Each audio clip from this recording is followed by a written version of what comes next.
All right, which brings me to our special guest this evening. I have a huge man crush on Cary Millsap.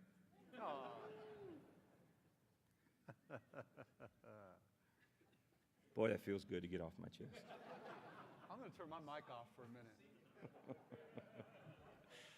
It's when I had on that dress this afternoon that I really realized it. No, seriously, you spend a short amount of time with Cary and you realize what kind of person he is, what kind of colleague he is, what kind of friend, what kind of husband, what kind of father he is. He's the kind of person that everyone tends to gravitate towards. He won the prestigious Kscope Editor's Choice Award last year in Long Beach. He's an Oracle ACE director, a member of the Oak Table Network, the first person I think of when I think of optimizing Oracle performance, most importantly, a friend of ODTUG. Tonight, he will talk to us on learning about life through business and software. Please join me in bringing to the stage Cary Millsap. Thank you, Cowboy Monty. Thank you very much. Now, I got so vexed there, I forgot whether my mic's on or off. It's on, right? Well, hi, I'm Cary. Hi, thank you very much. Thank you. I added 5 slides to my presentation about 20 minutes ago because 2 or 3 people have asked me, how did my little boy do over the weekend? And this is an expression of how much I love this conference because I'm getting ready to show you a couple pictures of what I missed by being here. So here we go. You ready? My little boy's wearing the blue jerseys behind the plate catching. This ball's coming in from right field through a cutoff at second base. Runner's going to slide here in a second. So my wife's also a pretty good photographer, I think it's fair to say. You can see the ball right there, and that's my boy. This is frame 1, this is frame 2, catch. Frame 3, we got to dive across the plate. What do you think, out or safe? Frame 4, block the plate with the glove. Frame 5, look up the umpire, make sure he saw what really happened. I love that. So this happened yesterday during the drive down to San Antonio, and it kind of fits in. I've got another couple of stories. The slideshow is a sequence of stories that I guess people have enjoyed hearing enough to invite me to different events. So I'm very honored to be here. Here we go. Today I'm going to talk about 2 things. I'm going to talk about learning, and I'm going to talk about happiness. And I feel like an apprentice in both these. I don't feel like I'm an expert in either one, but there are certainly 2 things that I think are very, very important. Here are the contents of today's talk. There will be 2 stories about learning. There will be a short story about despair. There'll be 2 stories about fire, 1 mathematical trick, a PG-13 moment. Do we have any youngsters in the audience? Okay, just Warren. All right, and John. I'm sorry, John, and your lovely teen bride Peggy. So I'll keep it kind of down, but it's PG-13, and there's really no way around that, as you'll see later. And 1 Finnish word. So we'll get to that in a moment. Now, I don't know what it is about speakers that compel them to believe that the audience ought to be able to see into the speaker's past and understand a little bit about their history, but this is my history drawn up like a subway map. You can see my personal accomplishments, if you'll let me call them that, along the bottom. Along the top of the different companies that I've worked at and the different times that I've been promoted and made presentations. The bars represent the number of people that I've been responsible for managing over the years. So you can see a big 100-person group at Oracle shortly before I left. Grew another company in the 2000s up to about 45 people. And I'm now happily running a team of only 5. The first time I did this presentation was at ODTUG last November or early December, I forget which. It was December? How many of you have seen this presentation before, by the way? That's really cool of you to come back. Thank you. Because you guys know exactly what you're going to get, and you're still here, so thank you very much. So that's enough about me. Well, not quite, actually, because the whole thing's really about me, but as I go to the next slide, this is another slide that presenters like to show. Presenters like to show off their heroes, right? These are people that I aspire to be like. And now, a lot of times when presenters show me their heroes, it turns me off on that presenter. So of course I run a risk of turning you off if you recognize and despise any of these people. But of course I'm also doing you a favor by letting you know early whether you're going to like what's coming. The earliest hero, when I put this slide together, I thought, who have I really thought of as heroes throughout my life? This isn't just a snapshot of who do I think's cool this week. This is who all can I remember influencing the way that I thought I wanted to be as I grew up. And the first hero I can remember ever was when my mom and dad read me that story of the emperor's new clothes. Do you remember that? The king, you know, is a pompous jerk guy, gets all the tailors around the kingdom to give him some new clothes so he'll look super, super, super fancy. And he runs across this one tailor who tricks him into believing that nothing was fabric, that he was making him a suit out of this special fabric that only pure of heart and pure, you know, like wise people can see.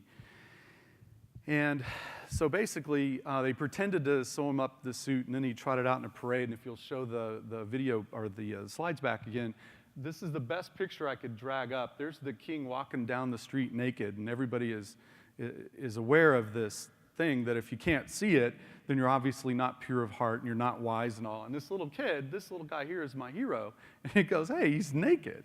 This is bizarre. Why is the king naked? And of course, everybody realized, being a child and too young to have been corrupted, that he must be seeing the truth, and therefore they must be seeing the truth, and why didn't any of us have the guts to say it? And that's been kind of the earliest formation of a hero that I can think of in my mind. There are other people, some of whom you recognize.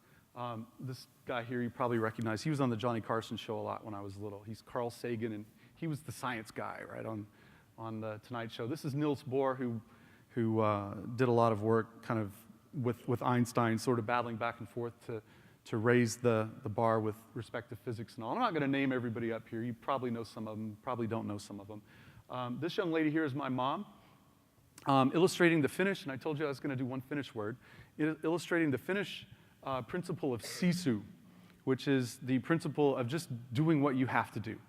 And what she had to do at this particular moment in time was put on my son's full catching equipment and play with my 4-year-old daughter. So my mom has got a full catcher's gear on and is playing with my 4-year-old daughter. This fellow right here is my father, and he's absolutely my big hero from growing up. I was told a story one time that my dad, when he was young, this is him in the military in Kwajalein, and he was right-handed, but he hit left. He used to drive into a city that was about 30 miles from where he lived and sit on a rooftop, a corrugated metal building rooftop next to a kind of a bar restaurant in a town in Oklahoma called Ardmore. And my grandmother told me this, not his mother, but my mom's mother, that my dad used to go over to Ardmore and sit on the roof of this building because he'd heard that some kids were bullying adults when they were coming out, older couples, 50, 60-year-old couples, who were coming out of this eating establishment, and these kids would descend on them and like, you know, nudge them around and tell them they're going to take their wallet and stuff like that. And my dad had hopped down off the roof and just beat the living hell out of these people. And my mom told me some stories about, he had to deal with people that pulled knives out on him. And I was probably 15 or 16 when I first heard these things. My dad didn't want me to know that he had done some of these things because he didn't want me to be like that. And I kind of wish he'd shared them with me earlier, but I can appreciate why he didn't. So he's my hero because he didn't really bend to bullies. And that's really what the whole bottom row is about, if we go back to the slides.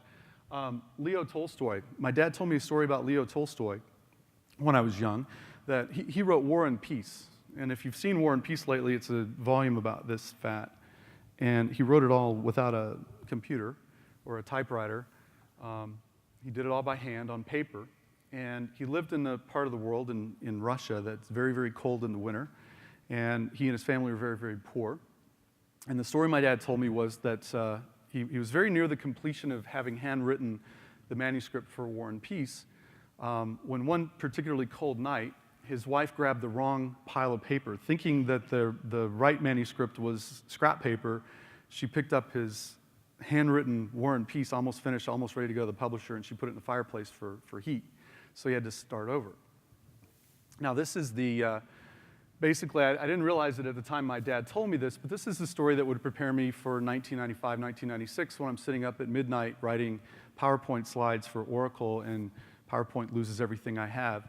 And I think, oh my gosh, I'm going to be up for another 3 hours working on this. Well, the story of Leo Tolstoy comes to mind, and it makes me not feel so bad.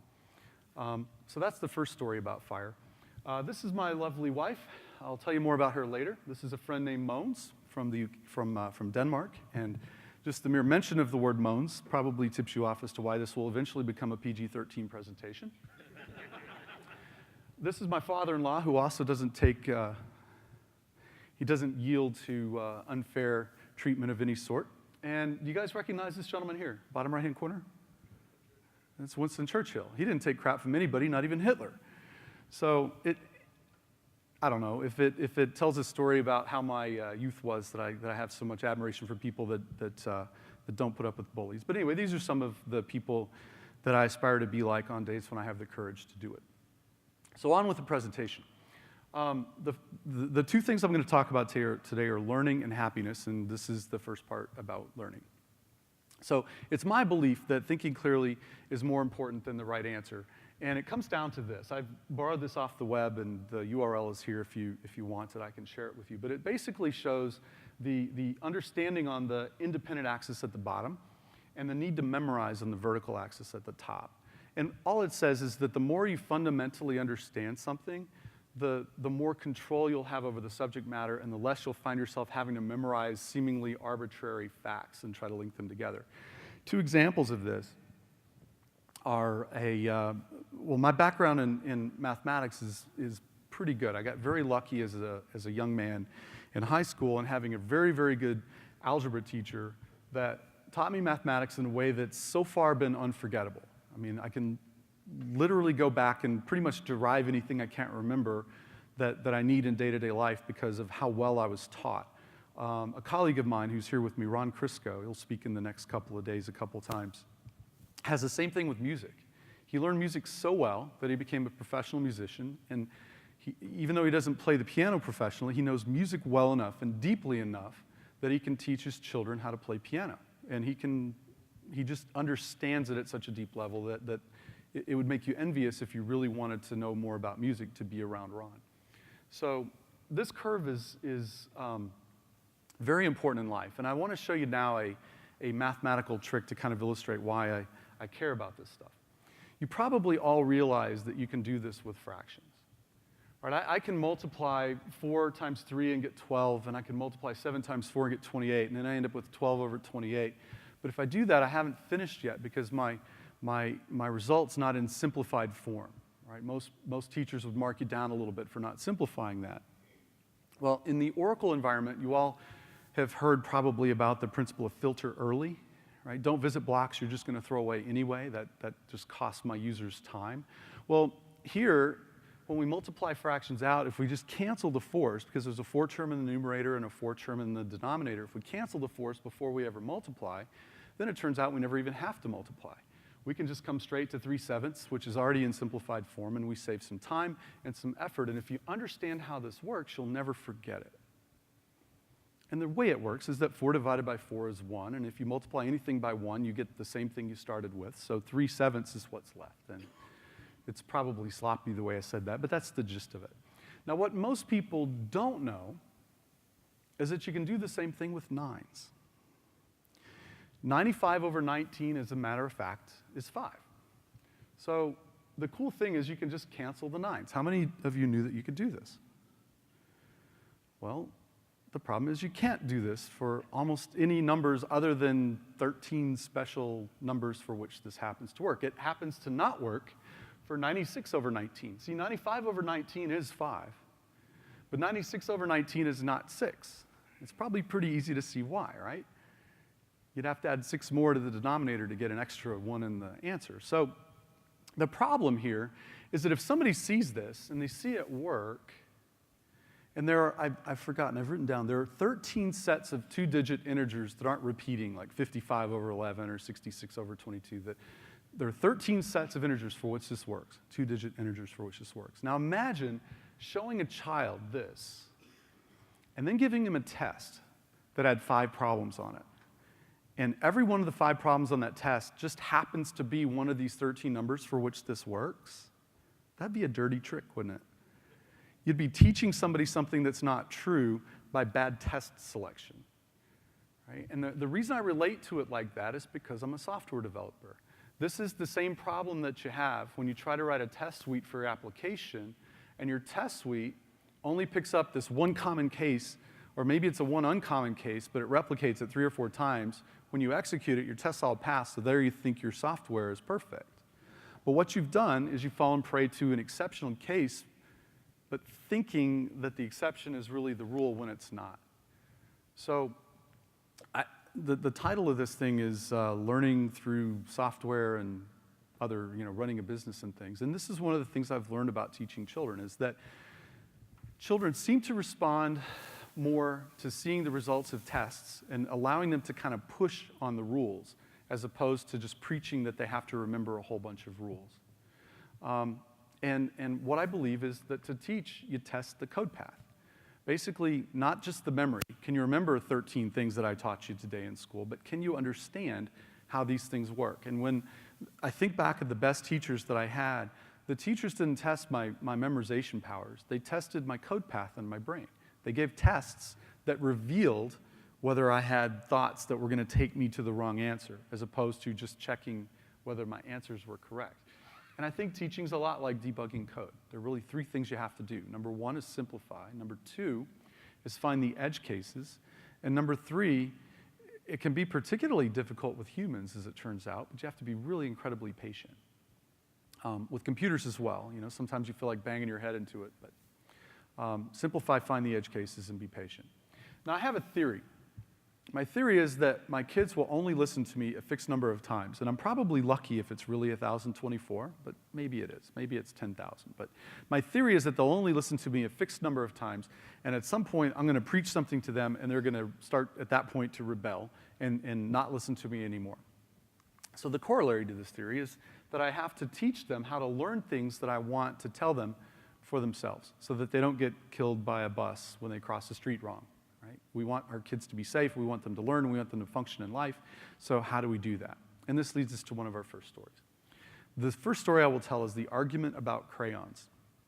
It starts in a little Mexican cafe in Dallas, 5.5 hours north of here, called Rafa's Cafe Mexicano.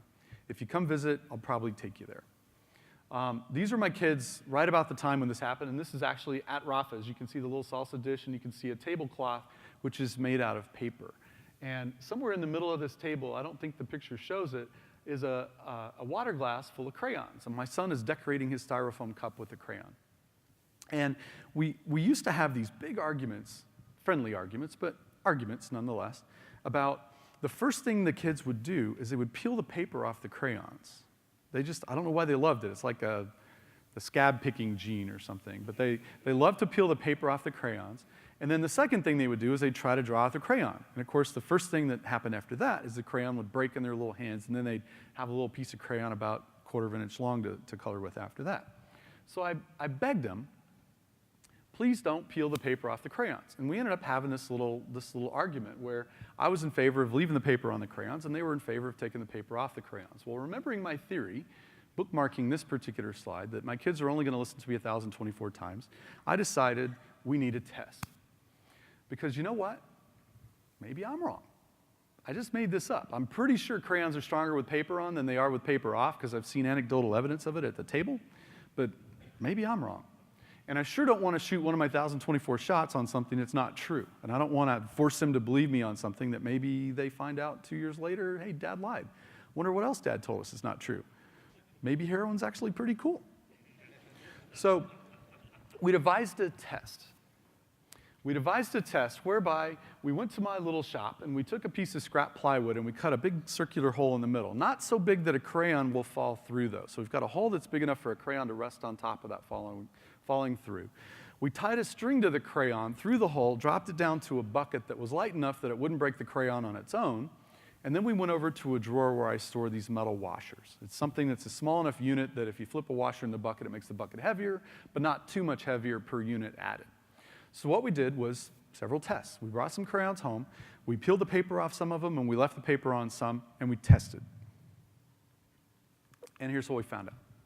Crayons are stronger with the paper left on. nullius in verba. Don't ask Dad. You can actually go to the shop and do this. And that's the important thing. And to this day, that you saw how old or you saw how big my younger boy was. The guy behind the plate is this guy here. So it's a long time that's passed since this little experiment, and they still know that crayons are stronger with paper on. And if they ever forget, they know how to run the test, so they can figure it out again. So this is a little victory, right? It's a little victory in, who cares really if crayons are stronger with the paper left on? But what the kids know now is if you have an argument and you really haven't seen it, well, you can test. You can say, I think this is stronger than that, but you can test, so why bother trying to guess about it? Which brings me to the second story. And this one involves only my older son, Alex. He's 14 now. He was probably, Christmas 2005, so he would have been 7 years old. 8 years old. We bought him an electronics kit. One of these. It's the coolest thing. It's got all these little pieces that snap together, and you can make circuits with switches, and you can make circuits with speakers, and you can make circuits with lights, and you can make circuits with doorbells, and you can make all sorts of stuff. Now, I was never a big electronics guy. Most of the stuff that I studied in school was all imaginary, all this mathematics and computer science stuff. You tend to do a lot of work, but then there's nothing physical to show for it. So I don't know much about electronics, as you'll see vividly in a moment. We got him this kit, and he made this particular machine that has, I'll read this to you. I probably spent 3 hours on Google just drawing this picture. This thing here is a battery, and that's the positive side, the one with the little bump on it. And then here is a switch. So with the switch in the configuration shown here, it's open or turned off. And then there was a resistor here, which happened to be a light bulb, and another resistor here, which happened to be a light bulb. So when you turn the switch on by closing the circuit, what we got was 2 lights that would light up. Now, my son Alex did this all by himself, and he came to me curious, why is the inside light brighter than the outside light? And we looked at it for a couple minutes, and I asked him, well, why do you think the inside light's brighter than the outside light? And he said, I don't really know, Dad. And I said, well, let's try to think of a plausible hypothesis. Let's try to think of an explanation why the inside light might be brighter than the outside light. And what we came up with together, probably took us 5 minutes of talking, was maybe the inside light kind of has the inside track, pun intended, to the power. And maybe the inside light is like stealing power from the outside light, and that's why the inside light's brighter. And we thought that was a pretty good idea. So this was our hypothesis, that the bulb on the inside track is brighter because it's stealing power from the one on the outside. So he went back and made some different circuits, and I didn't think too much else of it. We just went on with life. Well, the cool thing is that about 15 minutes later, my young man came back to me with this. We were wrong, Daddy. And I remember he said exactly that. We, because we did it together, we were wrong, Daddy. And I thought, oh, really? We were we? And I asked him how he knew that we were wrong, and it's a really cool story. He said, I switched the bulbs. And when I switched the bulbs, I got this. So I still don't know why the inside one was brighter, and I don't know why the outside one's brighter now, but I do know that what we came up with was wrong, because it doesn't explain this. And that's one of those kind of heartwarming moments, because 15 minutes ago, it was, hey, good boy, you came up with the right answer, and yay, we win. I was wrong, but it made him feel good. Well, he goes off and does an experiment and comes back. Well, what we figured out by doing a little bit more reading, thank goodness, is that the 2 bulbs had different wattages, and the higher wattage bulb was brighter than the lower wattage bulb. So now we know a little bit more about electricity. So in our family, they're really,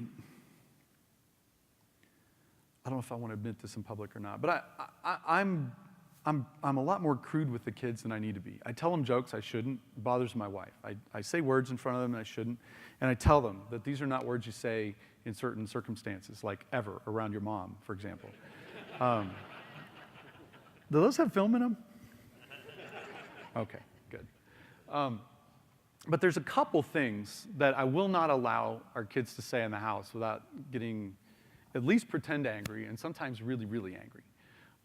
This thing right here, I don't need to learn that. When my kids say, I don't need to learn that it kind of inspires the little anger flash thing as a parent in me. And the corollary, it's not going to be on the test. Oh, sometimes that makes me quite frustrated with my kids. So this is prohibited. language in our house because it's mind poison. I mean, it basically shuts off children's ability to do some things that they need to be doing. Now, it's a perfectly normal reaction. What they mean to say is, Dad, I'm tired. It's 10 o'clock at night, and I really want to go to bed, and I've been working on this for 4 hours, and I'm frustrated, and you won't leave me alone. I don't want to know more details than I have to know because I have to go to bed because tomorrow morning I have a test to take. So I get it. But what I really want, and I'm not going to advertise that I know the answer to this because I don't, but at least I think I know what the goal is. And I think I know that the goal is to have your kids be interested in figuring out how to use what they're learning. I remember in grade school, junior high, high school, being surrounded by kids that would just barrage our math teacher or science teacher with, my daddy says I don't need to know this when I grow up. And I thought, what a nasty trick for a parent to play on a kid to tell him, your teacher's full of crap, you don't need to know what he's teaching you in school. A couple days ago, my son was playing with this Apple iPhone application called, Spyglass. And has a rangefinder. Basically, you hold it up and it has the camera, shows you a picture of something. And if you want to know how far away that wall is, it requires an input from you. How tall is that wall? And so you have to type in, oh, that wall's 7 feet tall, and then it knows from the aperture of the lens, oh, if it's 7 feet tall and it's this big on the screen, then it must be 292 feet away. And, anyway, geometry, right? So we had a little discussion about how you can't build an app like that unless you know something about geometry. And so it's all about finding the time when it's appropriate to remind them that, you know what, that stuff you really battled 3 months ago in school, well, that's in this little app. And the reason you think this app is cool is because somebody bothered to understand geometry. So this is my end of the learning section. Got about a half hour left, so I think I can probably fill that too. So my next thing that I want to talk about is the nonlinearity of life. Nonlinear is a very math way to say something, and a lot of people, if I go to a family reunion and say life is nonlinear and sit down, then people are just going to kind of go, I don't know what that means, but I wish you'd stop doing that. Well, you probably all know what it means, and in case you don't, I'll show you a picture in a minute that will fortify my belief that you understand what it means. So here's the thing. The brain conceives of life as linear, and what I mean by that is that generally people think that tomorrow is going to be exactly like today. And generally it is, right? I've got a picture here of time in the horizontal dimension and the way things are, however you want to measure it in the vertical dimension. How much money do I have today? How happy am I today? How glad am I that I have children today? And all these things. If I have no job today, it's really tempting to believe that, well, tomorrow I'm not going to have one either. It's really tempting to believe it's raining today. It's not going to be sunny tomorrow either. Today I'm bored. Well, tomorrow I'm probably going to be bored too. And it just goes on and on. If I'm unhappy right now, it's more than likely that your brain is going to try to convince you that you're also going to be unhappy tomorrow. But life is, in fact, very non-linear. And it kind of happens like this. You sort of piddle along, and yeah, yesterday was just like today, and tomorrow's just going to be like today too, and maybe Friday will be just like the Thursday before it. But occasionally these things happen, and not all of them are good. One of the sisters on Nick's baseball team was just in a golf cart accident. She was a state of Texas level cheerleading champion, cheerleader person. Just like my son is a Texas state, very serious about baseball. She was very serious about cheering. And she was driving a golf cart, kind of horsing around with her friends, and looked up and saw a mailbox coming, so she swerved really hard. I guess she probably swerved really hard this way. Cart started to tip over. She put her feet out, and both of them bent under the cart. Tore the left one up and scrubbed the right one up. And then within about 4 hours, she was informed that she might be able to cheer again next year, right? So things happen that are just, sometimes you're just bebopping along and the horrible thing happens. But you know what? Sometimes you heal faster than you thought you would, and that's a great day.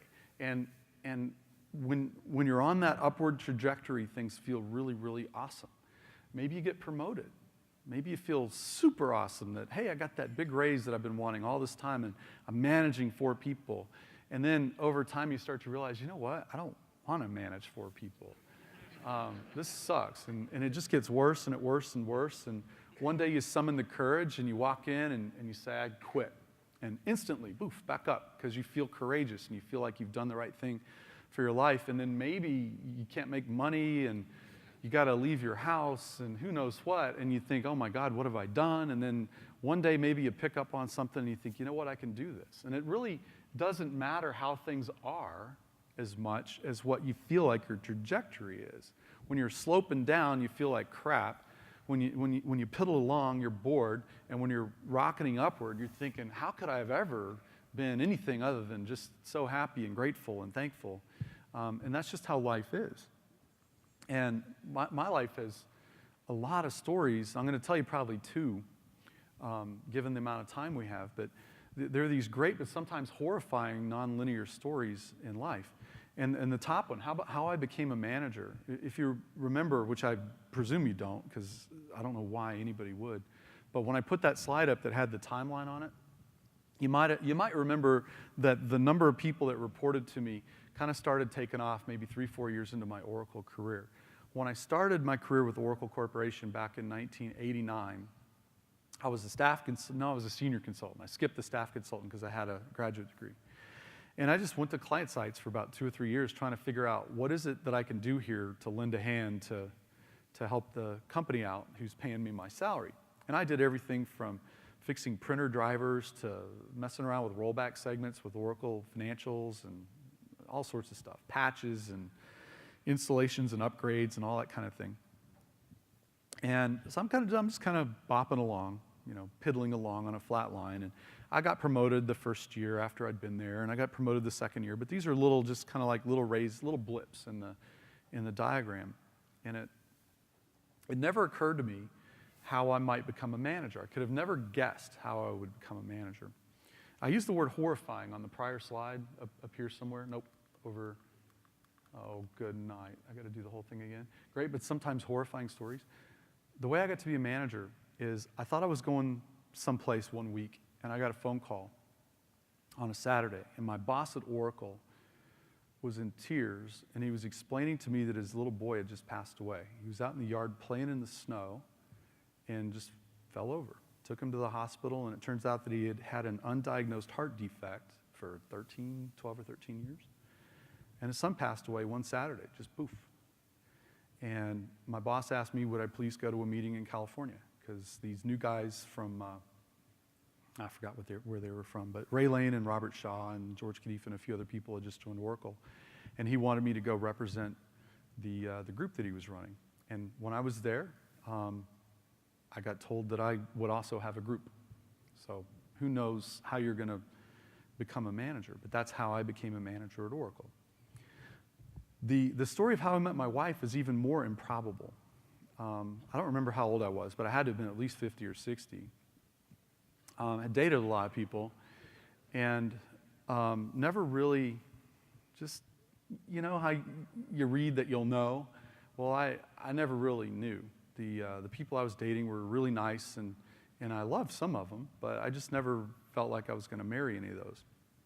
Until, my mom called me up. My mom is a golfer. My dad was a golfer. It skips a generation. I tried, but my dad was a +3 or something when he was playing. And my mom used to go out and shoot the occasional 74, 75.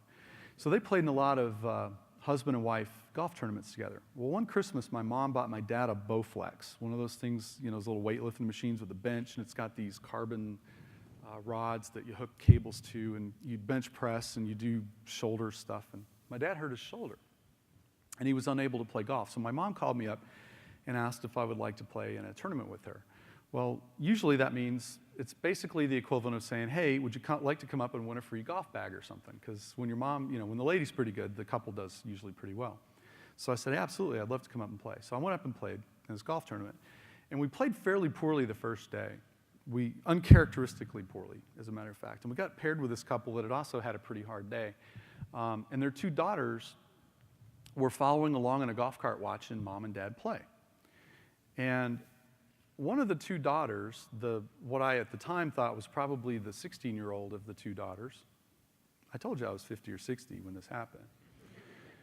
Well, I couldn't really take my eyes off her. And you can tell I'm a little nervous. I'm like, fiddling with an imaginary ring while I'm up here even saying it. But this really, really young, but very, very, well, I'll say it, hot girl I just kind of couldn't keep my attention away from her. And of course, both moms were kind of, apparently she was sort of look at me too, but she'll deny it to this day. But my mom, in her very subtle way, asked her mom, Evelyn, how old are your daughters? And my future mother-in-law answered, well, Mindy is 23 and Allie is 21. And thought, jackpot. 23 years old. But the problem was that I was dating somebody. But as a friend of mine at the time described it, the relationship that I had at the time was like when you get hit on the toe with a heavy object and you wait 4 or 5 weeks, your toenail's been black now for a long time, and it finally grows out enough that it wants to fall off, but you don't want to pull it off, but it has to come off, but you don't want to take it off, but it needs to come off. That's where my relationship at the time kind of was. But I wanted to remain honorable, shall we say. So I really didn't talk to my future wife very much that day. I remember her asking me, what do you do? Well, I'm a consultant for a software company called Oracle. You ever heard of it? No, never heard of it. And she said, well, what do you do when you're not at work? And I said, mostly more work, which was true, but not very exciting and not the kind of conversation that would inspire a relationship. Anyway, we didn't talk much. I left to go home. Actually, there's a little story in there, too. Her parents got so angry on the 18th hole. Their house was on the 18th fairway. It was just right off the middle of the fairway. And they were so angry that they didn't even turn their scorecard in, and they just went home. They didn't come up and talk to anybody or anything. And while we're standing up there with them just having evaporated, because I was thinking, well, it'd be kind of nice to talk to the girls at least, but I guess not today. My mom nudges me, gives me the elbow, and says, look what's coming up the cart path down there. And I saw their cart with Mindy, my future wife, in it. And she said, look what's coming up the cart path. And it was her, because they had forgotten to turn in their scorecard in their haste to get off the golf course. So that happened. Had that not happened, I would never have even had the boring conversation about what do you do when you're not working? More work. Okay, so I go back to Dallas. This tournament was up in Ada, Oklahoma, which is about a 2.5-hour drive from where I live. And I was into it. I just couldn't stop thinking about her, though. And this other relationship, the nail finally came off, and that was done. And I found myself doing things that I don't normally do, like push-ups and sit-ups, and the whole time thinking, I really, really want to re-meet this girl I met up in Ada, Oklahoma. Now, fortunately, her parents and I had some mutual friends, an older couple that are both passed now, but an older couple named Bob and Weta. And I called my friend Weta and asked her, I said, can you give me the address of that girl that I met at the golf course, Mindy? And she said, oh, yeah, I can give you that and get that for you. And she gave it to me, called me back with it. And when I was in Redwood Shores doing some work, about 4 weeks after we had met, I mailed her a postcard that just said, hey, I just thought of you out in San Francisco, and it would be really nice to talk again someday if you're interested. It'd be really nice. It was good talking with you on the golf course, Cary. And I thought, that's going to keep the thread of communication kind of, the thread of contact in place. And about 3 more weeks passed. I didn't hear anything.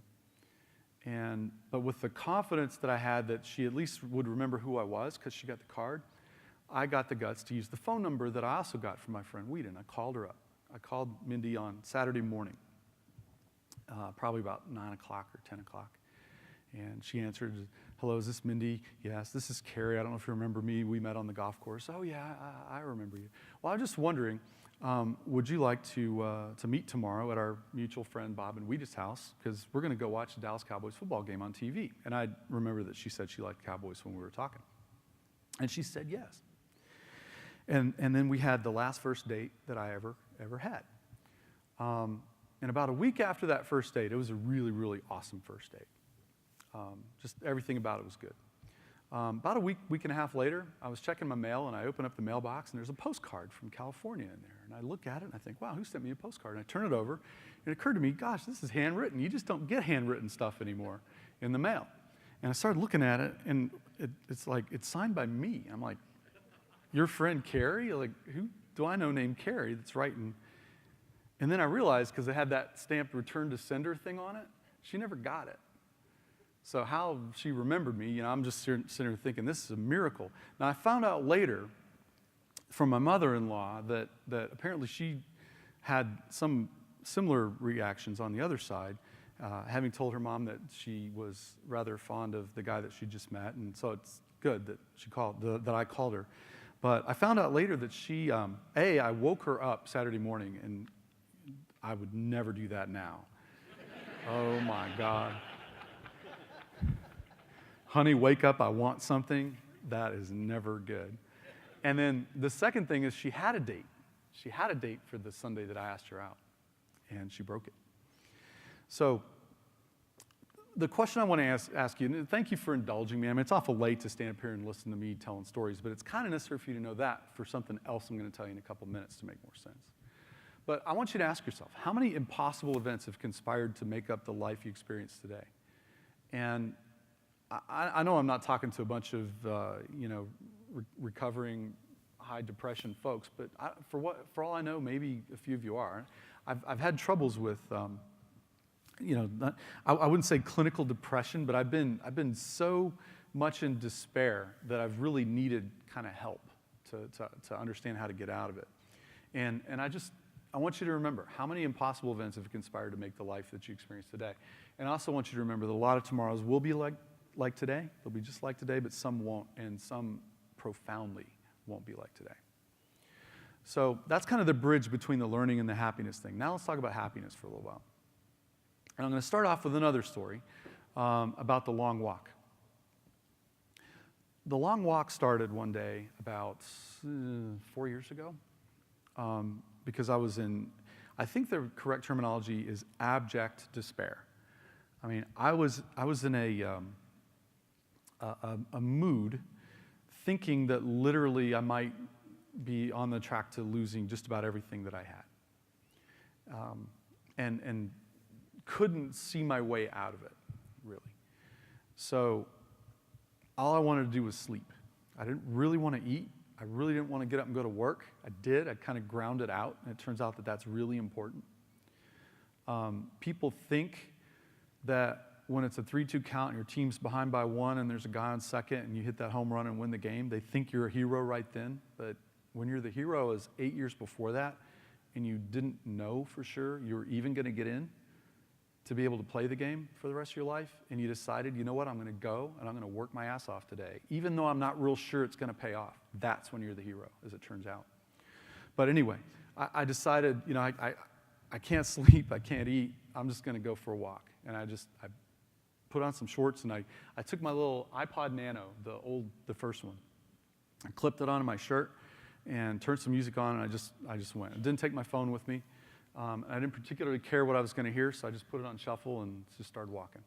And I decided I'm just going to walk until I get so tired I'm not sure I can make it home, and then I'm going to turn around and try to get home. And if I get lost, I'll find somebody with a phone and I'll call and have somebody tell me how to get home. So I was walking. I probably made it about 4.5, 5 miles. And it was down a road I'd never really driven down or been down before. I kind of knew which direction the house was, but I'm walking. And all of a sudden, the song comes on. From when I lived in Colorado, going to graduate school, the track that played was a song called Domino off this Invisible Touch album from Genesis, which I guess it was released in 1986.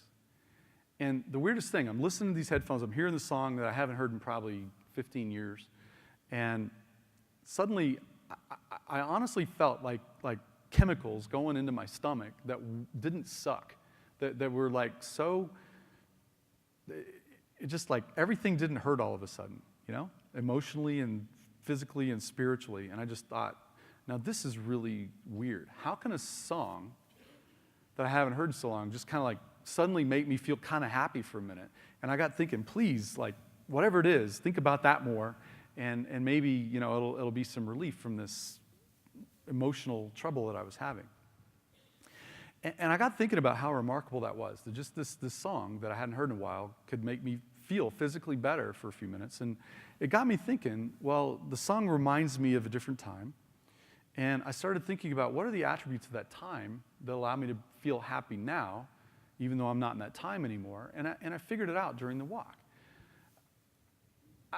It's ironic, right? I had practically nothing when I was in grad school. I didn't have a whole bunch of money. I didn't have a reputation. I didn't have any experience standing up in front of group speaking. I didn't have any Oracle career ahead of me. I hadn't written a book. I hadn't written software. I didn't have any assets to speak of.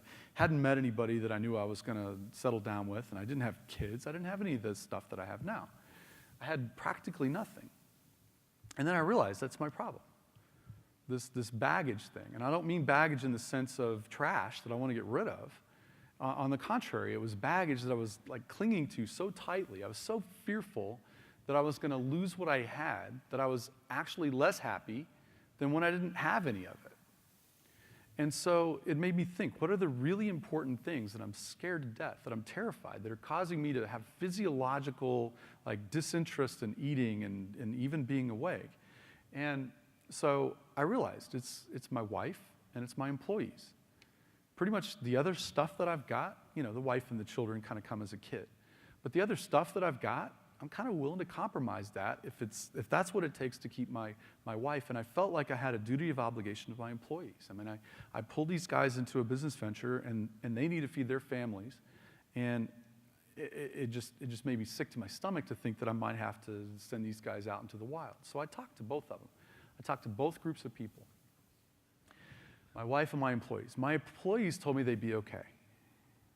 They said basically, it'll probably be a couple of weeks that we'll be out of work. It might even be 6 or 8 weeks, and it won't be nice, but, we didn't have a job 10 years ago, and we found a job. We didn't have a job 13 and a half years ago when I had just found the next, there were lots of times in my life when I didn't have a job, and I made it to here, so I'll be okay.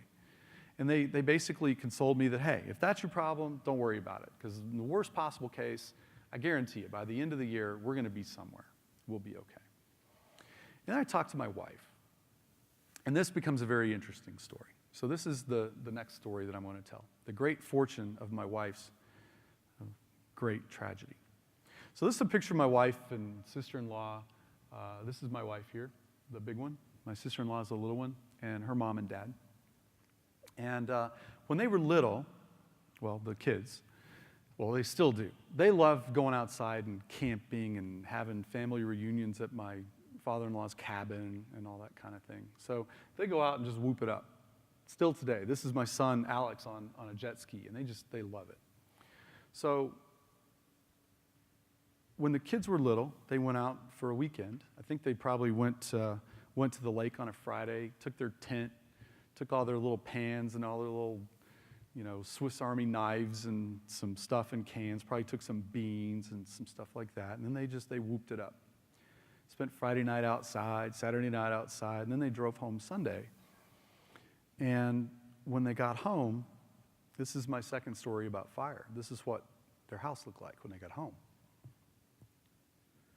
So they got nothing except their car, their wallets, their clothes, their Swiss Army knife, and their pots. They don't even have their beans anymore because they ate them. And they got nothing. They lost everything. They had no pictures of their family. They had no clothes. They had none of the stuff that they'd collected throughout their lives was there anymore. There was one thing that my wife salvaged from this mess. And this isn't the actual picture, but it looked like this, my wife says. I showed her 13 pictures of firebombed down houses on the web, and she said, that's what it looked like. There's a little porcelain doll that's about that tall, and it's got like bubbles where the paint kind of melted on one side of it, and it's black, but it's recognizably a white porcelain doll with a face on it. And that survived. That's the only thing. They lost absolutely everything.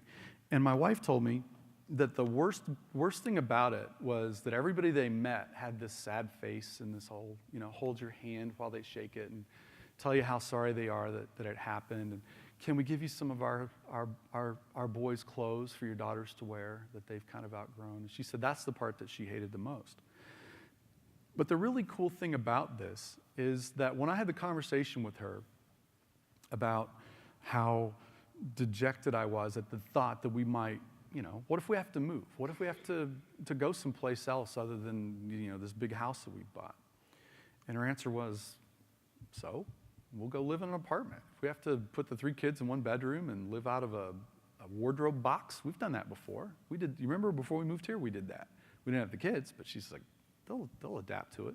We've lived in one-room hotel rooms for a week in different countries. Why wouldn't we be able to survive if we had to live someplace else? The thought of losing everything just doesn't bother her today because she's already done that. And she realized it just doesn't matter that much. You get it back. It's not a big deal. And you can't believe how comforting that was to me. I mean, just to have the conversation and admit, you want to know why I'm so grumpy and down? It's hard to talk about, but this is it. I'm scared. I mean, I don't think most wives want to know their husbands are scared of anything, right? Especially not her. But it just doesn't bug her today, and that's awesome. It's awesome. So the reason I'm telling you this story is you don't have to go through this yourself to realize that. All the crap that you've got is just crap you can replace. Even the pictures of when you were a little kid that you can never get back, your relatives have copies of them. Well, now it's on the cloud, so, I mean, who cares, right? But you know what I mean. Stuff is just stuff. So another story, another clue about happiness. I haven't seen the show lately. I hope it's still on, but we don't watch a lot of TV at the house as a family, but there's one show that we all really enjoy watching together. It's this thing called The Biggest Loser. And it sounds like junk if you just kind of like hear about it. You think, it's just kind of some trashy, reality TV show thing. But what happens is these people come in and they're morbidly obese to the point that their health is in serious jeopardy. And then they basically work it off. It's a TV show where they have competitions, and the punishment for losing is you might get voted out of the place that they can come and train every week. So the people are competing for the opportunity to stay, and the last one standing wins some kind of a prize. But the real prize is that you come in weighing 480 pounds and you leave weighing 160 pounds. And they work, oh my God, they work. There's some pictures here of it. And it's touching. I mean, it really is. You see this one dude named Bob just like screaming in some guy's face, you can do 10 more. You can do 10, just like people are wanting to quit and they're throwing their stuff down, and these people are in their face like, look, if you want to change your life, you've got to freaking work at it, right? And every episode seems to have this moment where somebody accomplishes something that seems trivial if you aren't in the position of carrying around, 3 times your weight, basically the show is about accomplishing a goal that seems impossible, but you're starting to get the glimmer of hope that I can actually do this. And that's the thing about the show that my family all find touching. And they experience the goals by earning, or they experience joy by earning their goals. Now, the thing that I've sat there and watched, because this is on during a lot of the time that I was describing a while ago when I was in despair. And it occurs to me when I'm sitting watching this TV show that a lot of these people express, I never had a date, I've never been kissed because my weight problem, since I was in the 5th grade, nobody ever expressed any interest in me, and now I'm finally losing enough weight that I really actually kind of think I'm cute now, and I think I can go out. And just watching this transformation happen, I sit there thinking, I have everything that they want, but they are absolutely joyous to even be able to see that it might be possible to have what I already am sitting here having. So here I have the things that these particular people on TV want. Why am I not just like jubilant all the time?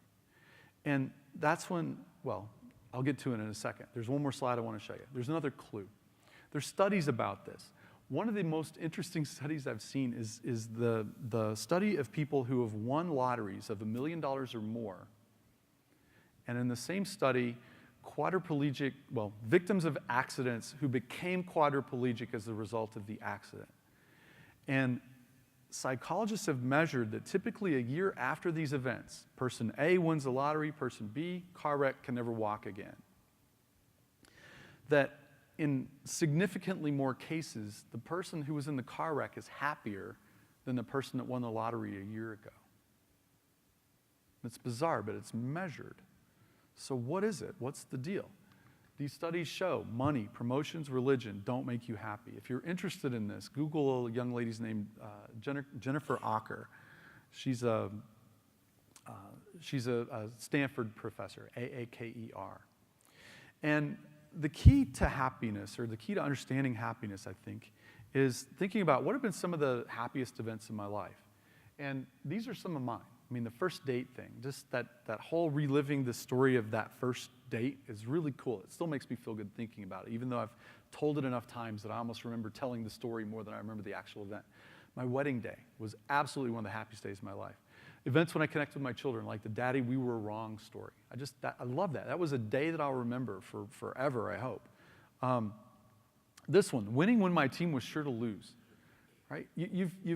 Anybody that's watched a sports team, your son or your daughter or somebody on TV that you really care about, the World Cup or whatever. Sorry, I didn't mean to bring that up, guys from the UK. It's a lot more fun to come from behind and win at the last second than it is to just go out and kill somebody 11-0. I mean, it's fun to go out and kill somebody 11-0, don't get me wrong. But it's a memorably happy day when you're behind 11-0 and you come back and win. This last thing, the surviving when I was sure to perish, I had an event that happened in Colorado one time where I'd kind of ambled up to the top of a cliff, and I was about 6 feet from being able to reach. No, I must have been about 2 feet from being able to reach over the edge. And it started to dawn on me, I can't go up. I can't go up anymore. And then it started to dawn on me even worse, I can't go down either. And I'm starting to look down, and I'm kind of hanging on. Things are kind of starting to burn in my forearms and my shins, and I'm thinking, I'm not really going to be able to hang on a lot longer either. Can't go up, can't go down, can't hang on very much longer. And I started looking down, calculating, how am I going to do this fall? 22 feet maybe? So I'm thinking, all right, I don't know. How am I going to not die when I fall? And I heard one of my friends walking up across the top. And I don't know why I'm this way, but I was, even in that situation, I was kind of like, I don't mean to bother you, but can you please give me a hand? Because I can't go up or down. And the guy just reached over and pulled me up, and I swear to you, it's one of the happiest times of my whole life. I mean, honestly, it was. Here's a real baseball game we played last year. We were the home team. If you've ever seen a baseball game scored the old-fashioned way, that's what it looked like. It was 0-0 after 1. It was 0-0 after 2, 0-0 after 3. In the fourth inning, we scored 1 run. So we're thinking we're going to win this ball game 1-0. The other team came out and put 9 on us.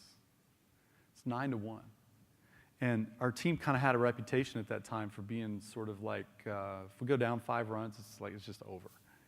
It's just over. We're going to fold. The kids are going to get all down on themselves. And they're good athletes. They're talented, but they weren't very resilient, let's say. Came out and put 7 on. So now it's 9-8. Top of the 6th, we went out and put a 0 on them. They didn't score, so it's 9-8. We scored 2 runs and won the ball game. And we were far happier having come back from 9-1 than we could have ever been had we won the ball game 5-0. And we just were. We just were. So it's the funny thing here. Having doesn't make me happy. It's earning. In all these times when I've been happy, it's been like I felt like I've accomplished something, or I felt like I've been given something out of the blue that was wonderful. It's not it's not how high I was in that graph I showed a while ago. It's how different I am right now from how I was a few minutes ago. Happiness is a state change, not a state. So I wonder if it's that way for everybody. I've got a little bit of evidence that says that it's not, but it probably is for most people. Now here's an irony alert. So then why do we try to give people we love everything they want? Because if earning makes you happy, then why do we think giving our kids everything they ever want is a good thing? And what we've discovered as parents at home is that, no, we actually have to withhold a few things in order to give our kids something to be happy about later when they're able to earn something that they just didn't have the whole time. And the answer to that is, of course, because giving makes us happy too, when it's on our own terms. We don't particularly like when we get mugged, but if we do it of our own volition, it makes us happy too. So it leads me to believe that happiness is not a state, it's a state change. Now, one final story as we go out. I want to try to encourage you to do something big, because basically, what do you have? You should ask yourself that. What do you have? What are you afraid to lose? And then ask yourself the question, do I really need that thing? Because when I did the analysis of, if we lose our house, if my wife's not going to leave me over it, I kind of don't care. It takes a lot of the pressure off. If I have to lose a lot of things, like if I have to lose either my employees or my family, I'm going to lose my employees. You need to figure that kind of stuff out. And then once you think about it, it's like, all right, if that happens, well, here's the next story. This is Mogens on the left. He's my dear friend from Denmark. Mogens no good, as he introduces himself in the US. And this is his business partner, Lasse Christensen. The two of them own Miracle AS, a Danish IT company. And they have this thing that they showed me several years ago. And when I first heard it, I just thought it was crude. They were trying to be funny, but it was just crude and didn't really make a whole lot of sense. But as I considered it over the years, I began to see more and more that what they were doing was actually profound. And what they were doing is this thing called Mogens and Lasse's test. Here's what happens.